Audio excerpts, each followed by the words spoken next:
Next guest, Senator Ron Johnson, is from the state of Wisconsin. Senator, good to have you back with us today, sir. Well, Vince, good to be back. A lot developing with this character, but the story he's telling is very interesting, sir. It really is, and I think the first thing you can say is because of the corruption we've seen inside the FBI and the Department of Justice. Normally, 5-6 years ago, I mean, you just assumed this gal Luft was a bad guy because you trust the Department of Justice. Now you just don't know. I mean, this is such a bizarre story. I mean, the fact that he was interviewed by the Department of Justice and the FBI in March of 2019 for 2 days in Brussels. And one of the prosecutors from the Southern District of New York ended up being the same prosecutor that prosecuted Patrick Ho, who paid Hunter Biden $1 million when he got arrested. He was eventually convicted as a money launderer. That prosecutor convinced the judge not to allow Patrick Ho to ever mention the Bidens in the court case. And one of the FBI individuals was the same FBI agent that signed the subpoena for Hunter Biden's laptop. I mean, these are pretty strange coincidences, aren't they? That two of those individuals are also tied to other aspects of the Hunter Biden story. Yes. So it's again, it's getting so hard to know what to believe, and unfortunately, I just don't trust the Department of Justice anymore. I just don't trust them. Yeah, this guy, Gal Luft, I keep telling people, but he's a serious figure. He's been around Washington for 2 decades. He's been on TV endlessly talking about national security issues.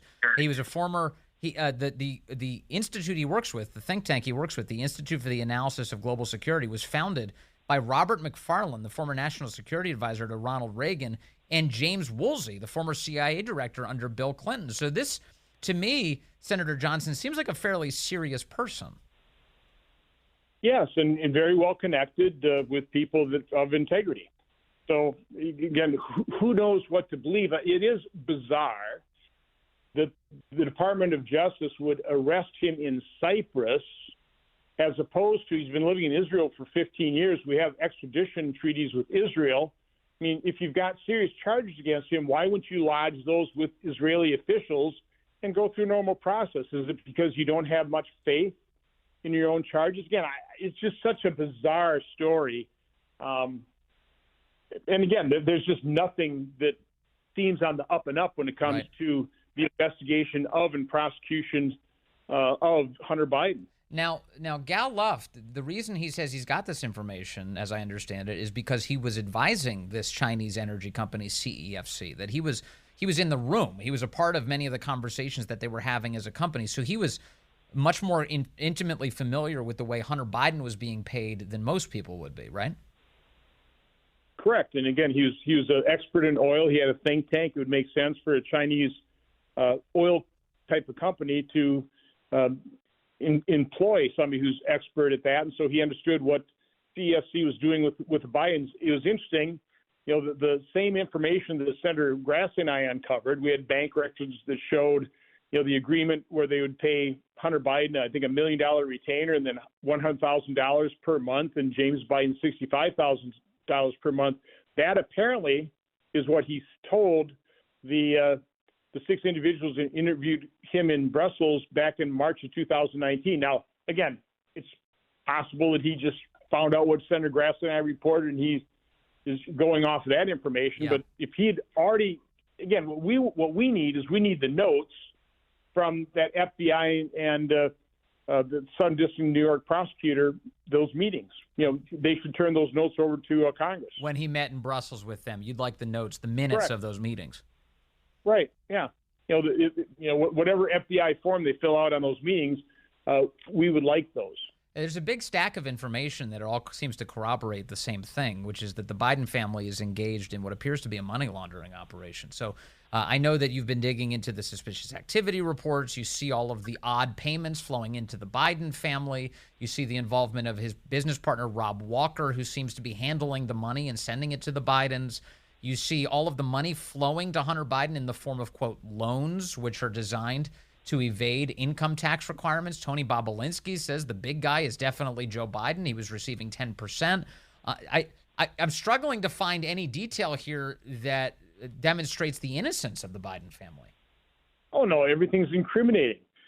You've got Eric Schwerin, emailing Hunter Biden that, hey, you didn't report $400,000 worth of income, which apparently has never been reported, and taxes have never been paid on it, even though the IRS investigators knew it, but they let the statute of limitations expire. You've got Devin Archer, his primary business partner, now a convicted felon from a tribal bond fraud scheme in 2013, 2014, that one of the co-conspirators there said, it'd be nice to put a little honey in the hunter's pocket. So, no, I mean, there's so much smoke of incriminating evidence, and a lot of smoke in terms of incriminating evidence that the FBI and Department of Justice have never done a thorough or honest investigation of Hunter Biden. I think they've been covering up for him for literally years. Right. And today we get an odd back and forth between the U.S. Attorney for Delaware, David Weiss, who sent a letter to Senators Lindsey Graham and Durbin, acknowledging that he had discussions with department officials about whether they had the authority to bring charges outside of Delaware. He said he was assured that he would be granted this authority if it proved necessary.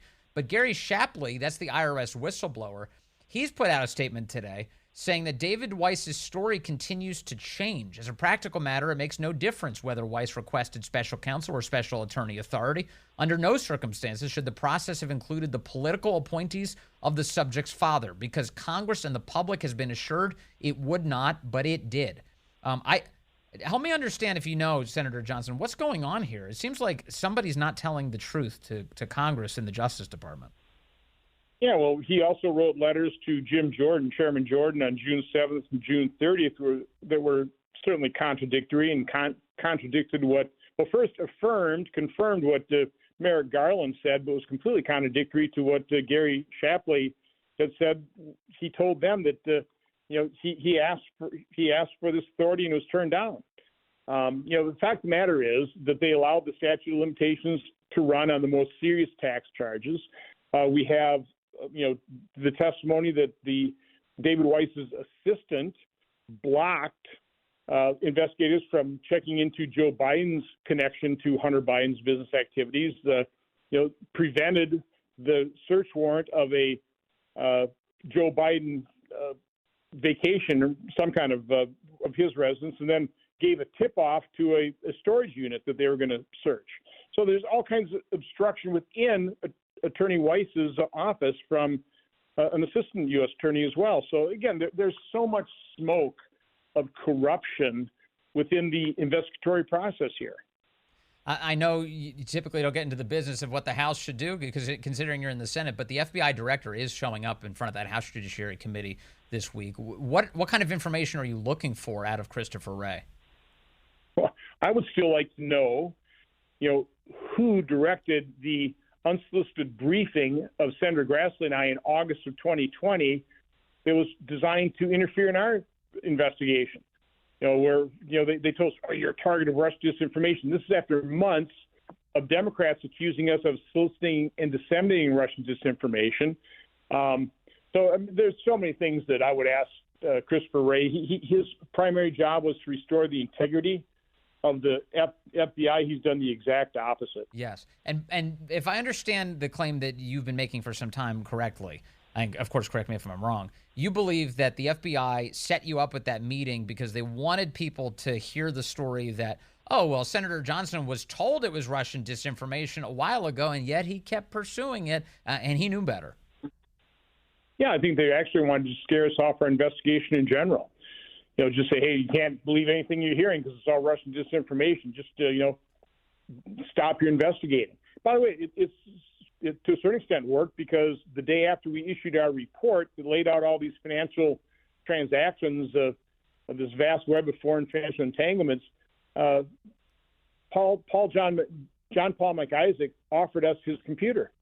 I mean, the day afterwards. Now, we were suspicious of it. It sounded like a pretty strange story. Yeah. So we did our due diligence. We went to the FBI and asked what they knew about that computer. Now, what they should have told us is, we know about it. We've authenticated it. It's his IP address. There's evidence of criminal activity on there. They should have told that to us.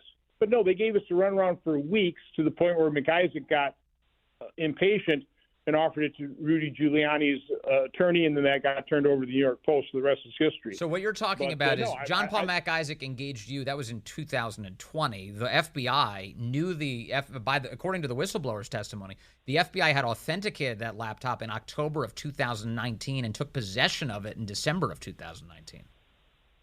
Yeah, well, I think they authenticated it after they took possession in December. But regardless, they knew about it in December 2019. We're asking them end of September of 2020, hey, you know anything about a Hunter Biden computer? They gave us a runaround for 2 weeks rather than been honest with us. Have you ever seen an investigation with this much evidence of wrongdoing in your time in the United States Senate? I mean, in terms of just the available evidence, this seems like you have a tremendous amount sitting in front of you. Oh, it's mounting. You know, you'll never have the entire picture because people that commit crimes and do wrong, they try not to leave evidence laying around. And of course, you have a real problem. The FBI and Department of Justice have developed procedures to insulate them from scrutiny. Their blanket excuse is always, Senator, we'd love to cooperate with you, but we've got an active investigation. We can't compromise that. So they always have some kind of excuse not to turn over this type of information that might implicate them. And, of course, they know what wrong they've done. They know where the ball is hidden, and they're very good at hiding the ball. Finally, I don't know how much you know or have been tracking this Kevin Morris character in Hunter Biden's life. Hunter Biden's been very reliant on someone called Kevin Morris, a rich guy, who's been paying off all of his debts in the form of loans. He's giving so that payment to the IRS to cover his tax debt was paid by Kevin Morris in the form of a, quote, loan that was given to Hunter Biden. Simultaneously, we know now that Kevin Morris owns the equity stake in the Chinese private equity firm that Hunter Biden had previously owned. He divested to Kevin Morris. What do we know about this guy, if anything? Well, not much about him personally, but what you described is accurate. And the fact of the matter is you can't absolve yourself of tax fraud by paying off the taxes you evaded late. And again, it's not exactly paying off the taxes when somebody else is paying them off for you, is it? So, no, again, the Bidens are grifters. It's a corrupt family. Even the media has known that, have written stories about Biden Inc., but now they're covering up for him. And that's what the Bidens, by and large, rely on to stay out of trouble. Yeah. Well, I'm grateful for you digging in on this subject. I think it's good for the country. Senator Ron Johnson from the state of Wisconsin, thank you so much for your time today, sir.